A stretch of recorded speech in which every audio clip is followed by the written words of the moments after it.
Howard, you're muted. Sorry about that. My name is Howard Eber, I am an alcoholic. Uh, the book says we are people who ordinarily would not mix, and I've met a lot of extraordinary people in these past few years, starting out during COVID. And one of those people, and you could probably tell by our accents that we're both not from New York. Uh, but it's an honor to have my friend Elizabeth, and I hope her husband Rob is here somewhere as well. But I turn you over to Elizabeth. Thank you so much, Howard. My name is Elizabeth. I am an alcoholic, and I'm really honored to be here tonight to start step 11 with you. This is a big book study, but so that you know that I am one of you, I'll let you know. I got sober January 3rd, 1988. I met my big book sponsor in September of 2002. A little bit of a gap there, if you'll notice. She told me that the reason that we study this book is to have a personal experience, that I need to find myself in this book so that I know why I need this program. And so what I share tonight with you is my understanding and my experience. I may not be as academic as some people or historian. I'm not a historian. I look up some words, but that part I'll have to leave to others who are much better at it than I am. But I do absolutely love this program. And I love continuing to learn. I'm in the book a lot with women I'm working with, and I always get so much out of that. I take notes when I'm working with people. And I used to be terrified of step 11. I definitely didn't want anyone to ask me to speak on it, that's for sure. Yeah, I'll tell you why. So I'm going to read from the bottom of page 85, and then I'll talk about it. Step 11 suggests prayer and meditation. We shouldn't be shy on this matter of prayer. Better men than we are using it constantly. It works if we have the proper attitude and work at it. It would be easy to be vague about this matter, yet we believe we can make some definite and valuable suggestions. Now remember, we just came from step 10, and they're talking about not letting up on the spiritual program of action and what can happen if we do. And they're saying every day is a day we must carry the vision of God's will into all of our activities. How can I best serve thee? Thy will, not mine, be done. And step 10, first of all, I can't do a step 11 without a step 10 because my mind is like a little hamster on a wheel. Actually, it's a hamster on like about 10 wheels, okay? Because I have so many different areas that I'm thinking about, right? I want to know how to solve uh, your problem, my problem, their problem. I got 50 million things to do in the next 5 years or something, who knows? And I had no idea for many years that I was missing out on a spiritual experience because I thought that I was thinking about the solution by thinking about the solution to my problems. I really missed this, okay? And I'm smart. I don't know. That's what they told me. But I completely missed out on the fact that my plans and designs aren't the point. Whatever I think my plans and designs are. And here in a couple paragraphs, we're going to be talking about what portion of my life I'm supposed to be concerned with, right? Today, just today. So let's talk about this paragraph now. Prayer and meditation, and not to be shy about it, and why. Howard and I were joking before the meeting about things that aren't in the big book that you sometimes hear at meetings, and one of them was working on our defects. Have you ever tried to work on a defect? You know what that does? It keeps my focus on that problem. And that's what I did. I did that for so long. I really, until I hit the wall so many times, I wasn't even willing to, I didn't even see the words that told me that's not what we're supposed to be doing, right? I didn't even see the thing about, oh, we're praying for God's will, not my will. Huh. Wow. Okay. Yeah. I missed that. It's like my ego hid all this stuff for me that showed me that I was doing something incorrectly. It wouldn't even let me see that because when I got online 5 years ago, like a lot of us did, I started to follow around the speakers and I heard messages of recovery that I had not heard before. We never heard about 10, 11, and 12. I mean, my sponsor said it was important, but I didn't really know why. And so I never really practiced it. And as long as my will worked, I didn't look for it. I wasn't trying to do anything different. If my way is going to work, and she said, the pain of staying the same has to become greater than the pain of changing. I have to finally get to every time an alcoholic has to hit bottom. I have to hit bottom with every single thing. I am so stubborn. I just really want my way to work and I really want to be self-reliant and not need a God. I'm trying for that.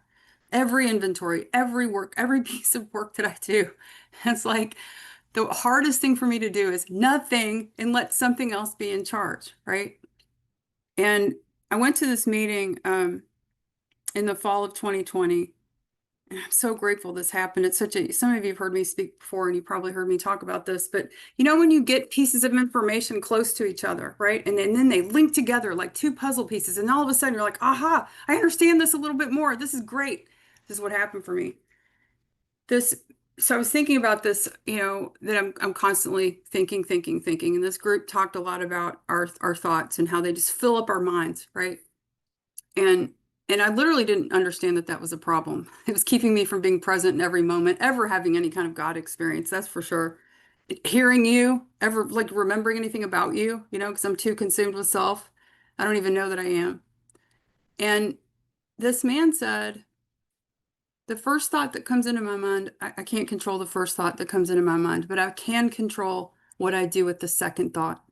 And then he talked about turn to my higher power.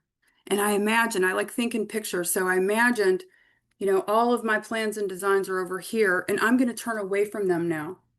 And it was like a eureka moment to realize that all of these things that I spent all of my time thinking about and boring you to death with. I was one of those people that would call 5 people to talk about oh, I'm so stressed out. Listen to this, and I had a whole list.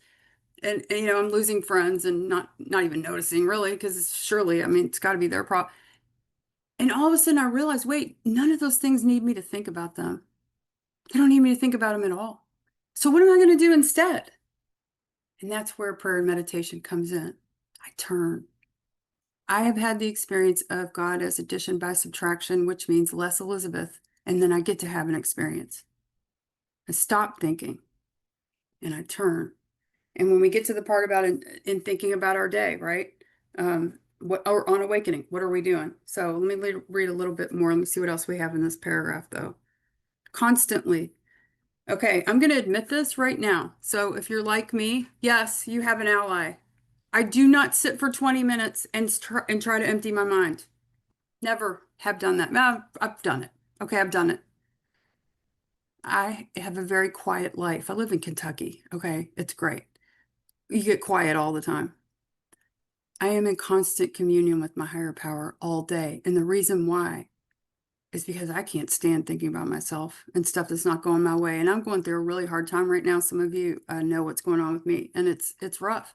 I don't want to think about me. I really don't. I am all day. Here I am, God. What do you want me to do right now? And luckily, I'm plugged in to Alcoholics Anonymous in every way that you can be. I have the time. I'm retired and my kids are grown. And so I am in that triangle, right? I'm in it. So I have commitments. So I don't have to think about me. And I'm always with my higher power. And I'm imagining, this loving creator that wants the best for me, you know. So it's constant. It's constant. I've been sober a long time, and my experience has been that the pain of not using these tools becomes greater, not less. It literally becomes so untenable. I have no choice. I don't wait on inventory. I don't wait on calling people. I don't wait on seeking out sponsees. I'm always in the business of looking for sponsees. They don't all stay. I need to be meeting with these people. I'm smiling at Kathy. I'm sure she knows what I mean. She's always looking for sponsees too. Like that, some of us know we are looking for people as a part of our recovery. Um, if we have the proper attitude and work at it. The studying this material is so that I know what my goal here is, right? And it's not, again, we were joking about things you hear in meetings. Self-help was so big when I got sober. We used to call it navel gazing. I'm going to analyze my stuff forever and just, have better language to be more selfish and self-centered. And it's so not what this is about. The attitude is one of service and selflessness, less self. I love the bottom of 14, top of 15. What does it mean to perfect and enlarge our spiritual life? It's work and it's self-sacrifice. I don't like the work. I don't like to work. I'm lazy. I don't want to do it. But I need to know that this book is telling me that I need to do that. This is a program of action. Do you want to Yeah. stay sober and not die from this deadly disease? Do the work. Keep doing the work. Don't stop. When we have people in my newcomers home group, which I love, reach milestones, we always say, keep doing it. Keep doing what's working. Don't stop. Um, and I have to continue to work at this. This is about application. It's about application in my life. I left the program in the book for decades. I was a really good manager, okay? I think I got here early. I got a foundation. I learned how to be sober, right? But I was dry. Um, yeah, that just makes me laugh when I think about that because I would give entire talks on step 3 without even ever using it in my life. So these are tools that I'm using so I never pick up alcohol again. And I like that, they're not being vague. They're saying, here's some suggestions that we can give you. Okay.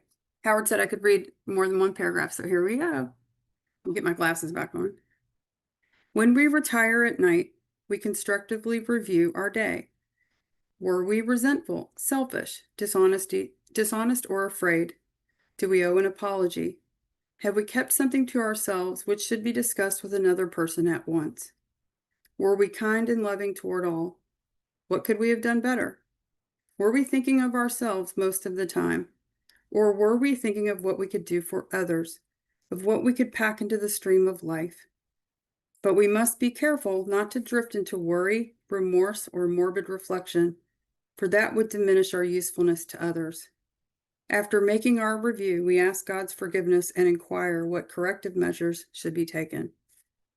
This whole book, I mean, when you are in the book a lot, and I bet a lot of people in here are, it's like a matrix, right? It's constantly referring to other parts of the book. Like I see it like this big, amazing web because, right here, it goes back. Emily and I talked about resentments today and how, they use language like, they're infinitely grave, they're fatal, they're deadly.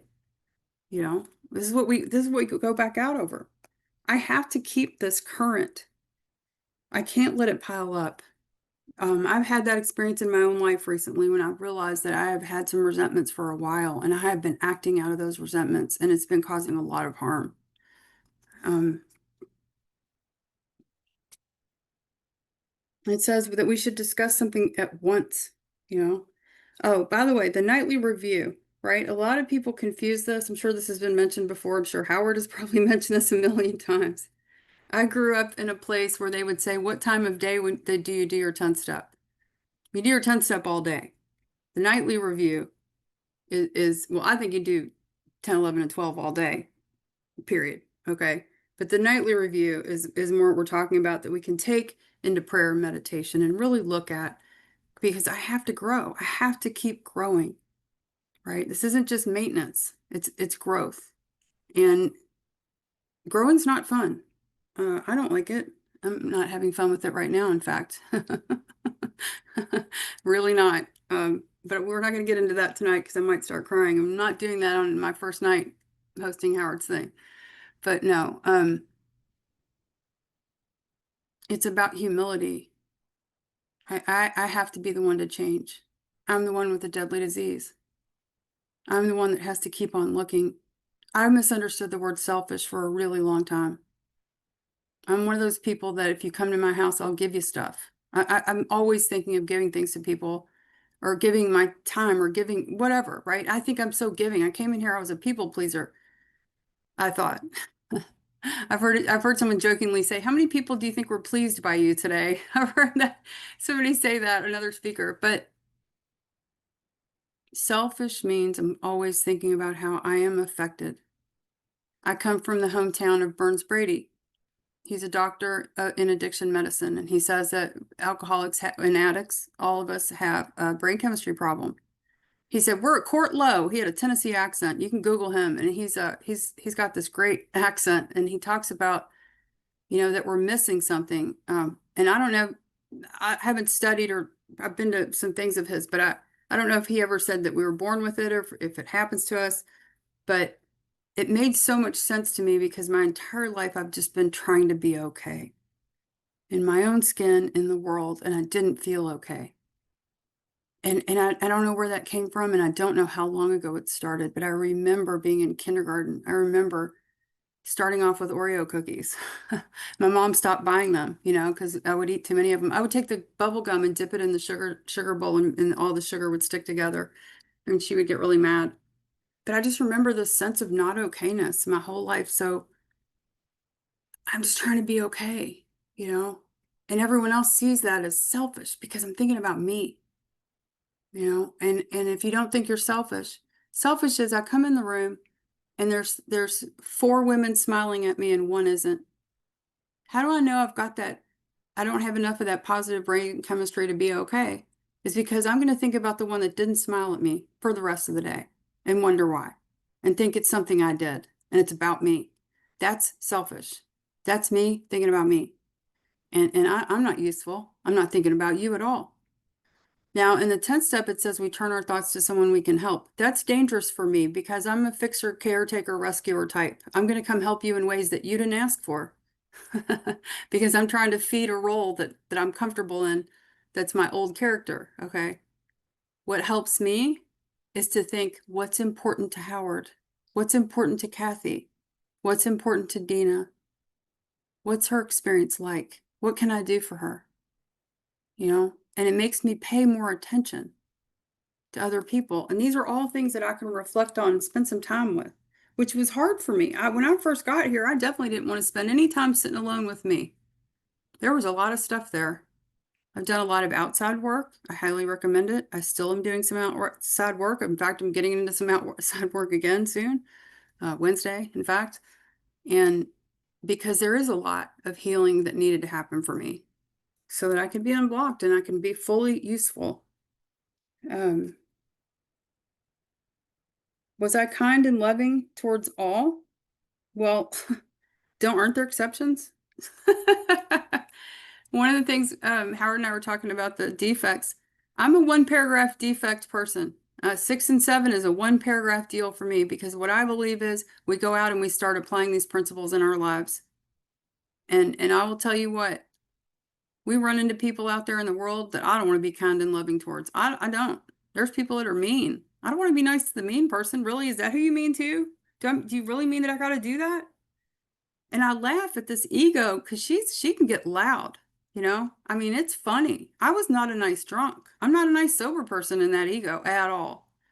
Um, and but I can slow down and I can reflect on this and I can remember what my goals are here. My goals are to have a lasting spiritual experience so I can have permanent sobriety. I pray and I ask God for help. That person was mean to me. I don't want to be nice to her. Help me. I need that help. I have to recognize that I continue to need that help. And I will tell you, I've had amazing, and sometimes it's fast and sometimes it's not fast. And that's frustrating because I want to manage my spiritual experience too. I want to manage everything, right? Because I think that I can deep down until I can't. And I'm in enough pain and I feel that pain. Um, but I've also had so many amazing things where just voila, like my feelings towards someone had completely changed. I had an 8 year long resentment. And if I told you the story, you all be like, "Oh my God, I agree, Elizabeth. You should have that resentment. That's horrible." Right? And I just kept writing inventory and kept praying and I kept praying, kept talking to my sponsor about it. She said, "Just keep doing your work. Just keep going." I'm like, "Why am I not getting relief? What's going on?" She's like, "Just keep doing your work." And this year I was at an event with this person and I just felt different. I looked at her and I started praying for her. She looked really uncomfortable. And I just started praying and saying, "God, please surround her with love and light." And I felt it. It was real. And those are the times I feel the nearness of my creator. And if I'm not willing to sit with this stuff and look at it and ask God for help, I'm not going to have that experience. And I tell you what, it's so much better having it than not having it. Um, And let's see, or were we thinking of what we could do for others, what we could pack into the stream of life? Um, I will say that I'm really good at that, except when it comes to dishes. I'm just gonna no. I love all these little litmus tests, and we all have them, right? We all have different ones. I'd love to hear about the ones you have, right? They're like, hey, how you doing in your spiritual program right now? Hello. When you go downstairs and you see that somebody hasn't done, oh, I hate dishes. I had 3 kids. I did dishes for 20 years. I hate them. I will do anything. I will scrub, clean the house. I'll do anything. Um, yeah. Anyway, it's just funny. I love these little signs and I pay attention, and I see how am I doing with this stuff because there's lots of these little signs. And then it says we must be careful not to drift into worry, remorse, or morbid reflection. And I tell new people that all the time, right? They come in here and they're in a world of trouble. And usually that's what knocked their butt in here. And when I tell them one day you're going to be grateful for this because it's what got you here. And sometimes they look at you like, well, are you even sane? Like, okay, but that's a pretty simple concept to grasp, right? Anything that doesn't, take you out, but it got you here. And I don't sit around and drift into this stuff. And I tell people sometimes we're gonna have feelings like grief. We're gonna have loss. We're gonna have sadness. We're gonna have all these difficult emotions that I used to drink over. I didn't realize I was drinking over pretty much any emotion. When I drank all the time, so it didn't matter how I felt. But if I did drink, I'd probably drink over the negative emotions more than the positive ones, right? The temptation to drink has come from extreme difficulty times. The like 4 times I've been tempted in 37 years. But the difference between resentment and a feeling like grief is how much am I thinking about it? And that's where an alcoholic needs to get into action. I can't stay in those places. I know so many people that have died over things like resentments. We have a guy in our hometown who couldn't get over his brother dying. It's all he ever talked about. He couldn't get any amount of sobriety, and he hung himself from a bridge eventually, in a public park here. And it was horrible. We all love this guy. And that's drifting into remorse and morbid reflection. I can't, get out of it. And this is why it's so important to get into the action steps of this program, all of them. I love the AA triangle. I talk about it all the time. Recovery, unity, and service. There's actions in each side. Are you in the middle? And the circle is we all do this together. I need it. It saved my life for sure, without a doubt. Um, After making our review, we ask God's forgiveness and inquire what corrective measures should be taken. And I will admit that I need to do this. I haven't lately. I probably really need to do it today. I've had a difficult day today with some stuff, and I am an angry, self-justified, smart little B word when I want to be, and to try to get my way, and it comes on so fast sometimes, and it's all based in fear. And that was one of the things we watch for. Isn't it funny I didn't talk about that? Do you know how much I try to avoid having to talk about for fear? I don't want to admit to fear. It's a vulnerable feeling. It wasn't safe to be vulnerable in my house growing up. It's important that I know that. I need help with that one. And in my first marriage, we were both in recovery. We had a little deal where when Elizabeth got mad, he'd say, "What are you afraid of?" It really worked, really helped. It stripped off that layer. It wasn't safe for me to be afraid or have any vulnerability growing up. So I jump right to anger and self-justification. And I hate that this is calling me out right now, but it actually is.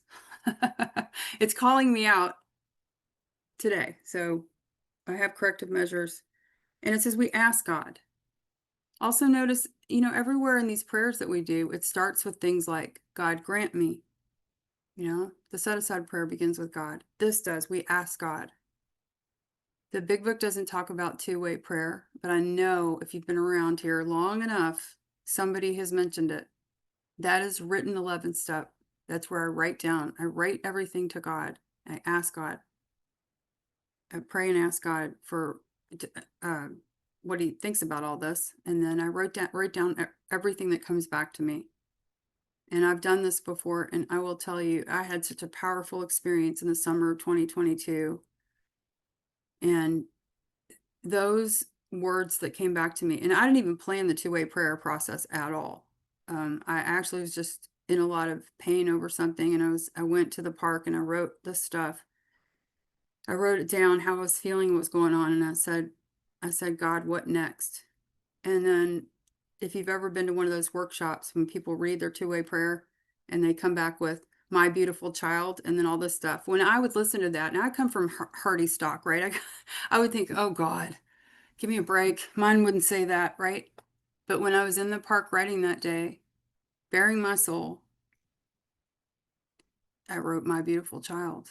And then the words just started flowing. And those words, I mean, it was the only thing that brought me comfort at the time.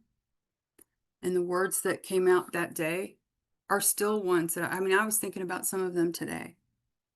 You know, they've stayed with me.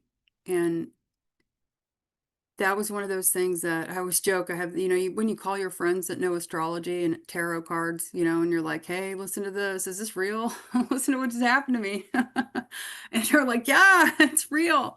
That has happened for me. It doesn't happen for me every day, but I feel a stillness and a quietness that I've never had. I feel a sense of peace most of the time. The more I practice, the more I practice, the more I practice turning, turning, turning. And I believe that this program hinges on that third step decision, and everything we do after that is to support that decision. And that's what I do. And I try to stay, my program stays parked at the top of page 63. He provided what we needed as long as we stayed close to him and performed his work well. So I need to stay close, and I need to know what the work is. And maybe in a week or two, we'll get to talking about how we go about finding out what the work is, right? And that's in each day. It's not in tomorrow. It's not in yesterday. I think I'll stop there, Howard. Thank you. Great. Hang on, let me turn this off.